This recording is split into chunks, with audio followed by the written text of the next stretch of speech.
국민 총 매력 지수라는 지표가 있습니다.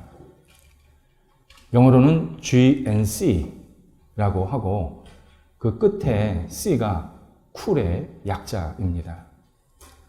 한 나라 국민이 얼마나 세련되고 멋지고 그리고 열심히 있고 희망이 있는 그러한 측정 도구가 GNC, 국민 총 매력 지수입니다. 지난 2002년에 처음 발표가 되었고 아직까지 세계 국가 순위는 나오고 있지 않습니다. 이유는 자국민이 생각하는 매력 그리고 외국인이 생각하는 매력이 조금씩 다르다는 겁니다. 외국 사람들이 볼 때는 이게 굉장히 멋지다 했는데 실제로 자국민들은 그게 별로 아니다 라고 생각하는 것이 있다는 겁니다. 다만 우리가 흔히 아는 경제력, 생산력, 어떤 물건의 양, 인구 이런 숫자는 하나도 없습니다. 그 사람이 가지고 있는 생활 방식, 자부심, 열정, 미래에 대한 기대 이러한 다양한 보이지 않는 가치들이 이 매력 지수 안에 들어가 있습니다. 처음에 이 지수를 발표한 기관에서 세계 각국 사람들을 대상으로 세계에서 제일 흥미없는 나라, 재미없는 나라가 어디입니까? 물었습니다. 꼭대기에 러시아가 있었습니다. 러시아 자국민도 그렇고 외국 사람도 그렇고 러시아는 20년 전이나 지금이나 전혀 달라지지 않았다는 겁니다. 러시아 국민들도 우리나라는 한 번만 오면 됩니다. 그렇게 이야기를 한다는 겁니다. 다른 기관인데 매력 지수를 근거로 해서 우리나라를 평가한 결과가 있습니다. 긍정적이고 부정적인 평가를 다 하고 있었습니다. 부정적인 평가는 대한민국 PC방 폐인국이다. 그렇게 말했습니다. 아이고 어른이고 시간만 나면 PC방에 들어간다는 겁니다. 그런데 생각보다 시간이 오래 있습니다. 그래서 대한민국 PC방은 오락실인지 작업실인지 카페인지 식당인지 전혀 분간할 수 없는 아주 이상한 공간이라고. 거기서 범죄까지 일어난다고. 그렇게 부정적으로 평가했습니다. 긍정적인 평가는 열정 있는 나라라고 평가했습니다. 놀든지 공부하든지 일하든지 밤에 불이 꺼지지 않는 나라. 자국 선수단이 국제대회에 나가면 새벽이고 밤이고 모여가지고 열렬하게 응원하는 나라. 열정이 있는 나라라고 그렇게 좋게 평가했습니다. 확실히 세상은 매력적인 개인과 단체를 지금 선호하고 있습니다. 너무 다양한 사람들이 있고 물질이 풍성하다 보니까 이제는 좀 옥석을 가리는 시간이 되었습니다. 그래서 그냥 좋은 게 아니라 좀 매력적인 사람이나 단체를 찾고 싶어 합니다. 관건은 매력을 어디서 찾을 수 있느냐, 매력의 지점이 어디에 있느냐, 이것이 확인이 되어야 합니다. 많은 사람들은 매력을 외모나 외적인 조건으로 평가하려고 합니다. 멋있고 예쁘게 생긴다든지 또는 스펙이 좋으면 매력적이다 그렇게 생각을 하려고 합니다. 하지만 이런 매력은 가짜입니다. 한시적이고 제한적입니다. 진짜 매력이 될 수가 없습니다. 외모를 보고 그 사람의 인격을 판단한다? 그 사람의 스펙을 보면서 그 사람의 가치관을 생각한다? 큰 코 다칩니다. 매우 잘못된 평가를 하게 됩니다. 그래서 성경은 외모나 그 사람의 주변 환경 조건을 가지고 평가하는 것을 우상이라고 표현합니다. 성경에 여러 번 등장합니다. 외모를 보지 말라. 조건을 보지 말라. 외모 지상주의, 스펙 지상주의가 갖는 결정적인 단점이 거기에 정신이 들어가 있지 않다는 겁니다. 영혼이 들어가 있지 않다는 겁니다. 그래서 겉으로 보면서 그 사람을 판단하려고 하면 결국 우리는 실패할 경우가 훨씬 많습니다. 이 외모나 또는 외부 조건에 따라서 매력을 찾으려고 하는 사람은 빨리 정리해야 합니다. 절대 매력을 찾을 수가 없습니다. 한 번, 두 번 보고 끝입니다. 이것은 역사에서 우리에게 알려주신 진실입니다. 예수님 시대의 배경이 로마 제국입니다. 로마 제국. 참 특이한 나라였습니다. 장군과 왕이 전투에 참전한 다음에 로마 시내로 들어올 때 화려한 옷과 화려한 말을 타고 개선문을 타고 들어옵니다. 생각해 보시기 바랍니다. 전투에 참여했으면 온몸에 상처고 옷은 완전히 망가졌고 말도 형편이 없는데 일부러 상처는 다 가리고 화려한 옷과 화려한 말을 타고 등장한 겁니다.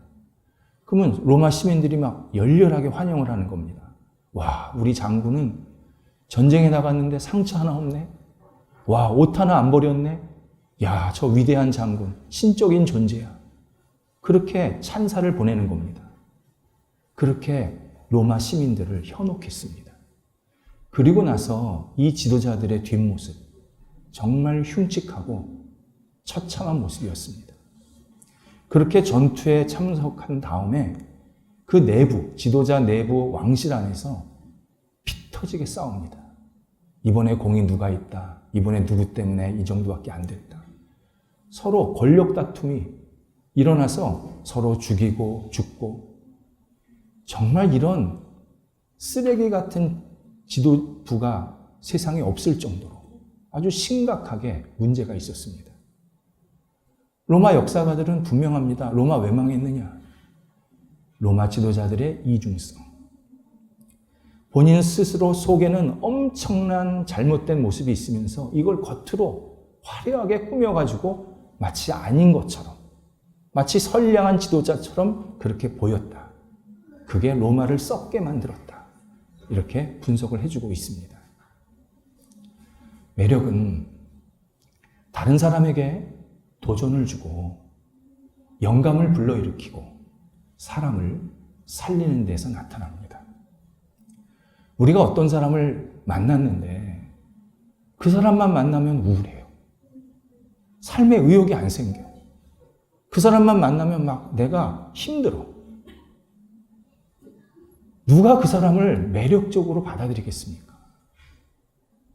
내가 그 사람을 만났는데 막 벅차오르고 뭔가 하고 싶고 그리고 내가 이렇게 살아야겠다. 결단력이 생기고 내가 인생을 좀 이렇게 새롭게 앞을 향해서 나아가는 그러한 적극적인 인생으로 살고 싶다. 이런 마음이 들어야 그 사람 자꾸 만나고 싶고 이야기하고 싶고 밥도 먹고 싶은 거지. 만났는데 맨날 울고 힘들게 하면 그걸 누가 만나고 싶어 하겠습니까? 그런 의미에서 세계 최고의 매력, 십자가에 죽으신 예수 그리스도입니다. 십자가에 죽으신 예수 그리스도 만나면 사람 다 바뀝니다. 긍정적으로, 적극적으로, 밝고 환하게 바뀝니다. 십자가에 죽은 예수님은 겉으로 볼 때는 얼마나 비참합니까? 형편없습니까? 그런데 그분을 만나면 다 바뀝니다. 삶에 희열이 넘쳐납니다. 십자가에 만난 예수님을 만나면 결정적으로 차별을 안 하십니다. 그 사람이 어떻게 살았든지, 무슨 문제가 있든지, 무슨 어려움이 있든지, 어떤 자격이든지, 어떤 외모든지 상관없이 십자가에 죽으신 예수님 앞에 나와서 그분을 믿고 따르면 예수님께서 그를 죄를 용서해 주시고 구원해 주시고 영생으로 이끌어 가십니다. 그래서 십자가에 죽으신 예수 그리스도를 만나면 막 마음이 벅찹니다. 내가 이분을 지금 만났구나. 지금 만났구나. 이 땅에서 살다가 많은 영향을 미치고 좋은 지도자 많이 왔다 갔습니다. 그런데 그 많은 사람들이 사람의 이 본성 안에 있는 죄를 용서하지를 못했습니다. 어떤 사람은 자기도 남을 용서 못해서 끙끙 앓다가 죽은 사람 많습니다. 구원 줄 수 없었습니다. 돈 몇 푼 주고 끝이었죠. 그냥 좋은 생각 하나 주고 끝이었죠. 구원을 줄 수가 없었습니다. 아주 유명한 사상가였고 문학가였던 사람이 있는데요. 제가 이분의 이름을 일부러 말씀을 안 드립니다. 부끄럽게 마지막을 살았으니까요. 이분이 자기가 죽을 때쯤 되니까 그 주변 사람들한테 뭐라 그랬냐면, 내가 우물쭈물하다가 이럴 줄 알았어. 이렇게 묘비명을 써달라는 겁니다. 농담 같죠? 진짜 묘비명을 그렇게 썼어요. 주변 사람들이. 유명한 사람입니다. 우물쭈물하다가 내가 이럴 줄 알았어. 그게 우리의 진짜 좌충우돌. 계속 우리의 영혼이 세상 속에서 전혀 안정을 찾지 못한 본연의 모습이라고 유명한 사상가가 우리에게 자신의 모습을 보여주었습니다. 예수 그리스도를 만나면 우리는 완전히 생각이 바뀌게 됩니다. 예수님께서 우리를 너무 사랑하시는 것을 깨달았기 때문에 그 사랑 안에서 내가 도저히 가만히 있을 수 없도록 만들어 주십니다. 예수님께서 오늘 32절에서 그래서 내가 땅에서 들리리니 내가 사람들을 이끌리라 말씀하신 겁니다. 땅에서 들리면 십자가에 못 박혀서 죽으시면 이란 뜻입니다. 사람들을 이끌리라. 사람들이 당신을 매력적으로 받아들이게 될 것이다. 도저히 주체할 수 없을 정도로 내가 이분을 따라야겠다. 이분을 믿고 신뢰하고 온전히 의지해야겠다. 그런 마음이 생기게 만드시겠다. 약속을 해주십니다. 예수님께서 이 땅에서 십자가를 지시지 않았다면 우리 죄 용서 없습니다. 구원 없습니다. 예수님 누군지 모릅니다. 하나님 누군지 모릅니다. 그냥 예수님 2000년 전에 예루살렘 땅에서 계시다가 돌아가신 분 이 정도밖에 모릅니다. 그런데 예수 그리스도의 십자가, 그 십자가 사건이 우리 앞에 놓여 있고 이 사건은 2000년 전에만 있는 게 아니라 지금 우리 삶의 한가운데 계속 우리를 위해서 죽고 계십니다. 그래서 예수 그리스도의 십자가 사건을 계속 묵상하면 내가 얼마나 하나님 앞에서 부끄러운 사람인지, 동시에 내가 얼마나 하나님의 사랑을 받고 있는지를 깊이 깨닫게 되면서 삶의 새로운 변화가 시작이 됩니다. 예수님께서 사람들을 이끌리라 하신 말씀 두 가지 의미가 있습니다. 하나는 자발적으로 예수님을 따라가게 하시겠다 약속을 하십니다. 기독교 신앙은 아주 중요한 진리가 하나 있는데 자발적이라는 데 있습니다. 자발적으로 믿고 자발적으로 헌신하고 자발적으로 봉사하고 자발적으로 섬기는 삶을 살게 만드시는 게 기독교 신앙입니다. 예수님을 믿을 때 예수님께서 우리 안에 그런 동력을 넣어 놓으십니다. 나도 이렇게 살 줄 몰랐습니다. 나 정말 하기 싫으면 나를 때려. 정말 이렇게 해라고 해도 나는 안 할 사람이었는데 예수 그리스도를 믿고 나면 내가 막 자발적으로 움직이고 싶은 변화가 일어나게 만드십니다.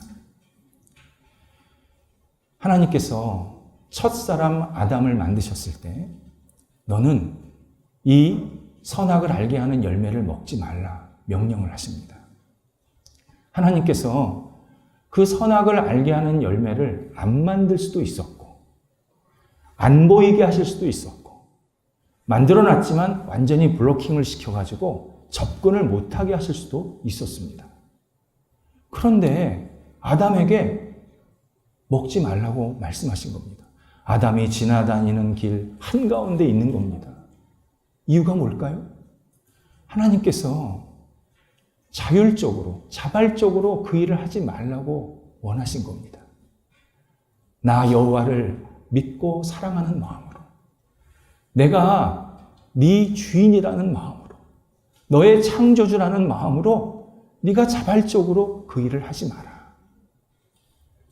하나님께서 로봇을 만드신 게 아니라 자율적인 한 인격을 만드셔서 아담과 그렇게 교제를 하신 겁니다.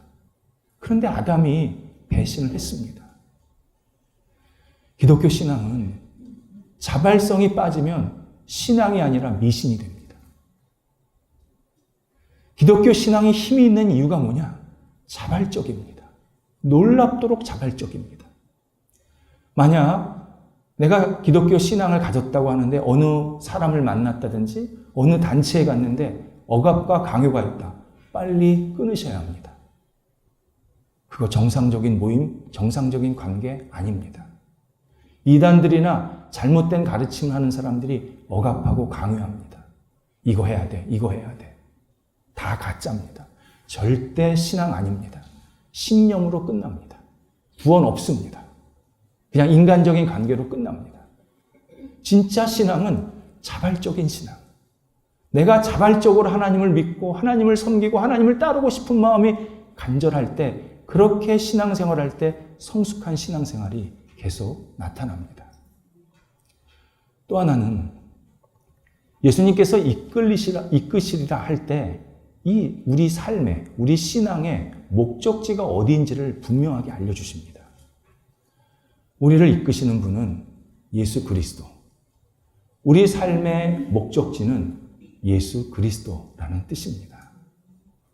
우리가 어떤 신앙생활을 하든 어떤 생활을 하든 어떤 역할을 하든 항상 그 최종 목적지는 예수 그리스도의 마음, 예수 그리스도의 뜻, 예수 그리스도의 영광, 예수 그리스도의 성품, 예수 그리스도의 말씀을 담고 지키는 데 있다. 이 사실을 놓치지 말아야 합니다. 가끔 신앙적인 모임인데 프로그램, 이벤트, 행사, 일 중심의 모임을 갖는 그러한 교회나 단체들이 있습니다. 저는 목회자로서 제가 행사도 많이 해보고 이벤트도 주관해보고 계획서부터 끝까지 다 해봤지만 절대 행사는 사람을 바꾸지 못합니다. 그건 예수님을 더 잘 믿게 하기 위한 한두 번의 과정입니다. 결식입니다. 이벤트 중심, 행사 중심의 모임, 절대 바람직한 모임이 아닙니다. 내가 이벤트를 많이 한다고, 행사를 많이 참여한다고 내 신앙이 성숙해지는 거 아닙니다. 내가 예수 그리스도 닮아가는 거 아닙니다. 그런데 여전히 지금 우리 시대에 많은 이벤트와 프로그램과 행사를 통해서 사람들을 마치 신앙생활 잘하는 것처럼 그렇게 착각하게 만드는 현상들이 있습니다. 너무 마음 아픕니다.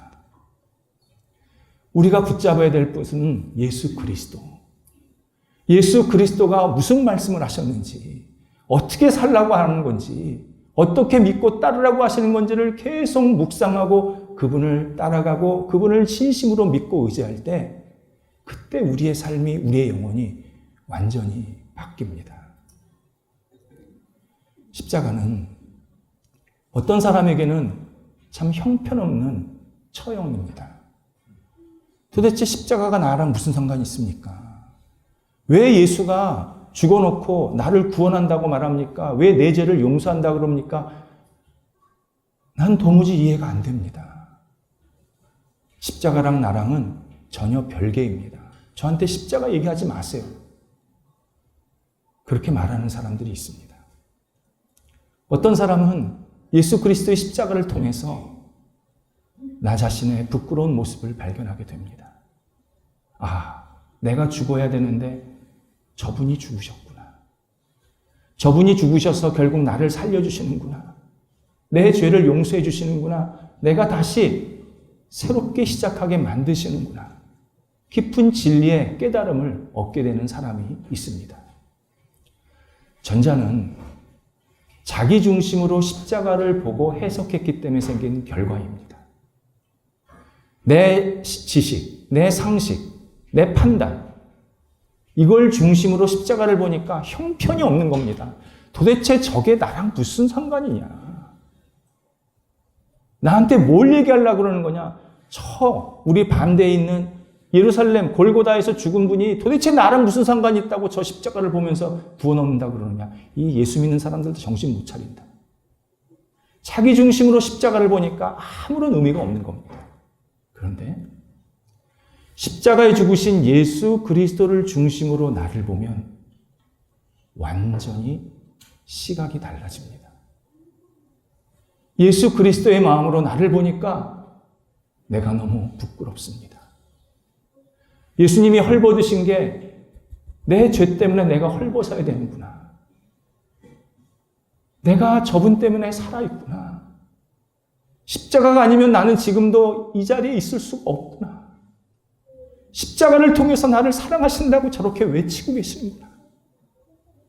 얼마나 우리를 감격하고 우리 영혼을 완전히 하나님 앞에서 그냥 엎드려 절할 수밖에 없는 그러한 신실한 사람으로 새롭게 서게 됩니다. 역사에서 두 인물이 이런 현대인들의 십자가에 대한 반응을 극명하게 보여주었습니다.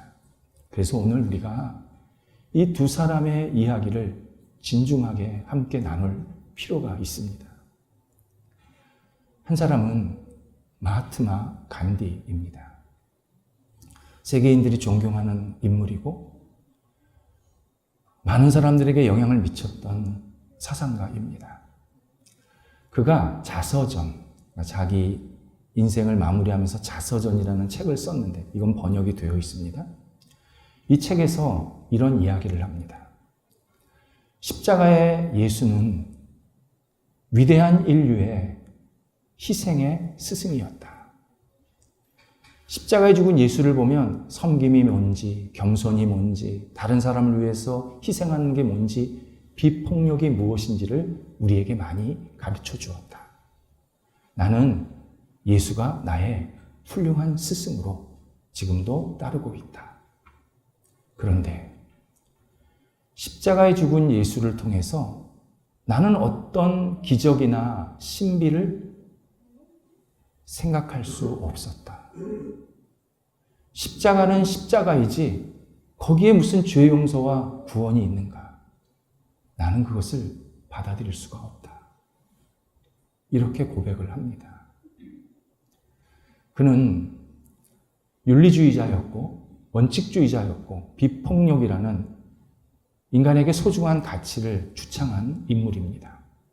그런데 그의 도덕주의가 십자가에 죽으신 예수 그리스도를 거부했습니다. 이것이 성경에서 말씀하시는 죄의 본질입니다. 인간은 하나님을 거부하는 나의 주인이시고 창조해 주시고 나를 구원해 주시는 그 하나님을 거부하는 죄성이 있는데 그 죄성을 가리기 위해서 도덕도 찾고 물질도 찾고 권력도 찾고 지위도 찾고 건강도 찾고 지식도 찾는다. 이게 성경에서 말씀하시는 죄의 본질입니다. 예수 그리스도, 십자가에 죽으신 예수 그리스도를 안 받아들이려고 그 앞에 수많은 장벽들을 채워놓고 이것들을 믿으면 내가 괜찮은 삶을 사는 거지. 이것들을 가지면 내가 구원받을 수 있지. 그렇게 착각한다는 겁니다.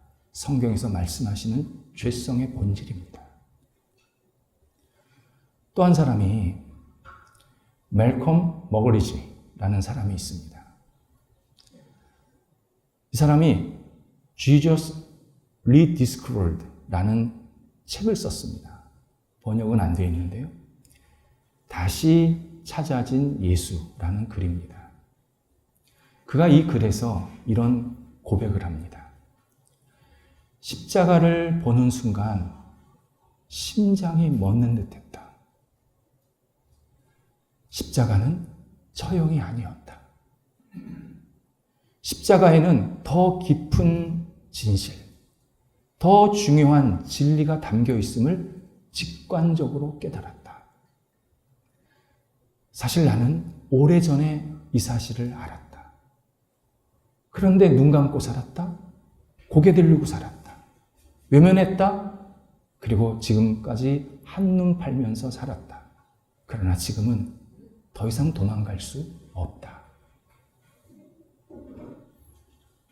이렇게 온 세상에 자신이 십자가에 죽으신 예수 그리스도를 믿는다고 고백한 이 멜콤, 그때 나이가 80세였습니다. 멜콤 머그리지, 급진적 진보주의자, 사회 비평가, 공산주의적 경제적 사고, 그리고 회의론자였습니다. 그는 글빨, 펜으로 쓴 글이 엄청난 힘이 있습니다. 장난 아닙니다. 그래서 이 글을 읽은 당대 지식인들이 굉장히 영향을 받습니다. 그래서 1960년대, 70년대 서구 사회가 왼쪽으로 싹 기울어질 때 아주 결정적인 역할을 한 사람입니다. 그리고 서구 사회에서 이상한 문화 있지 않습니까? 개성이라고 하면서 히피, 마야, 이 문화를 뒤에서 계속 조장한 사람도 바로 이 사람입니다. 근데 이 사람이 40대 후반에 들어서 자신의 사고, 자신의 주장이 매우 왜곡되고 편협하다라는 사실을 깨닫게 된 겁니다. 그 결정적인 동기가 뭐냐면 이 전도를 받았거든요. 예수 그리스도 이야기를 듣고 성경 이야기를 들었는데 처음에는 무시를 했는데 그게 진실은 어떡하지? 그렇게 전제를 하니까 갑자기 자기가 말한 게 굉장히 문제가 있는 것처럼 생각이 든 겁니다. 그때 그가 회심한 게 아니었습니다. 절망감을 느낍니다. 내가 인생 헛살았구나. 잘못된 생각을 가지고 있었구나. 그러면서 물에 빠져서 자살하려고 그랬대요. 이걸 80세 때 고백을 한 겁니다. 그런데 놀라운 일을 통해서, 기적적인 사건을 통해서 건짐을 받았습니다. 그때 그는 깨달았습니다. 보이지 않는 손이 있다. 나를 붙잡는 전능한 능력의 손길이 있다. 그렇게 회의가 하나씩 하나씩 사라지기 시작한 겁니다. 근데 그때도 예수를 못 믿은 겁니다. 안 믿은 겁니다. 그러다가 80세가 돼서야 나는 더 이상 도망갈 수 없다. 고백하며 온 천하에 나는 십자가에 죽으신 예수 그리스도를 믿습니다. 그렇게 고백을 하게 됩니다. 그리고 나서 그가 온건한 신앙인, 그리고 목적이 분명한 변화가 있어야 된다라는 것을 주장하는 조금 더 나아진 사상가가 됩니다. 그래서 그 글을 썼는데 그게 나중에 또 엄청난 영향을 미쳤습니다. 뭔지 아십니까? 1990년대 소련과 공산주의 국가가 공산주의를 버리는데 결정적인 역할을 합니다. 그래서 C.S. 루이스가 너무 기뻐가지고 이 사람한테 편지를 쓰는 겁니다.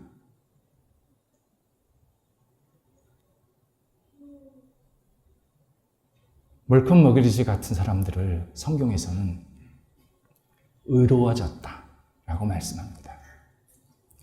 그 사람이 과거에 어떻게 살았든지, 어떤 모습으로 살았든지, 어떤 죄가 있든지, 어떤 문제가 있든지 하나님께서 그를 의롭게 여기셨습니다. 칭의해 주셨다. 의롭게 칭해 주셨다. 그래서 하나님의 자녀, 하나님의 백성으로 받아주십니다. 우리에게도 이러한 변화, 이러한 성숙이 매일 있을 수 있습니다. 반드시 있어야 합니다. 내가 지금 이것저것 이렇게 살았는데요, 제 이 경험도 있고요, 제 지식도 있고요, 이 정도면 괜찮아요. 그러면 나에게 희망이 없습니다. 하나님, 십자가에 죽으신 예수 그리스도를 보니 제가 그동안 이런 잘못이 있었군요. 이런 부끄러운 모습이 있었군요. 이런 잘못된 언행이 있었군요. 주님 앞에 내려놓습니다. 다시 시작하기를 원합니다. 기쁨으로 기도하며 출발하면 성령께서 십자가에 죽으신 예수 그리스도를 통해서 우리를 굉장히 놀라운 성숙과 변화를 일으켜 주십니다. 매력, 십자가에 죽으신 예수 그리스도를 믿는 사람에게 가득 채워지게 하십니다. 십자가에 죽으신 예수 그리스도를 놓치면 우리가 아무리 많은 것을 포장을 해도 그건 포장지에 불과하고 우리의 속 본질은 형편없는 모습으로 끝납니다. 반대로 십자가에 죽으신 예수 그리스도를 믿고 의지하면 내 모습이 좀 볼품없는 것 같고 능력도 없는 것 같고 좀 나이가 들고 젊고 하면서 조금 외모가 다른 사람 보기에 어떨지 모르겠지만 우리의 본질은, 우리의 속사람은 놀라운 매력을 발산하는 그리스도의 향기로 살게 만드십니다. 기도하겠습니다. 하나님, 저희가 십자가에 죽으신 예수 그리스도가 오직 저희 영혼과 삶에 온전한 인도자요, 구원자요, 치유자요, 회복자로 고백하는 삶이 되기를 간절히 원합니다. 하나님이시여, 저희들을 불쌍히 여겨주셔서 우리의 모든 것을 주님께서 받아주시고 새로운 영으로, 새로운 마음으로, 새로운 육체로, 새로운 삶으로 다시 시작할 수 있도록 역사하여 주시옵소서. 하나님께서 저희들을 붙잡아 주셔서 주님의 기쁘신 뜻 가운데 저희들이 세워지게 하여 주시옵시고 이 땅을 살아갈 때 오직 십자가에 죽으신 예수 그리스도만이 우리 삶의 모든 주제요 주인이 되실 수 있도록 성령께서 저희들의 영혼을 인쳐 주시옵소서. 예수님의 이름으로 기도드립니다. 아멘.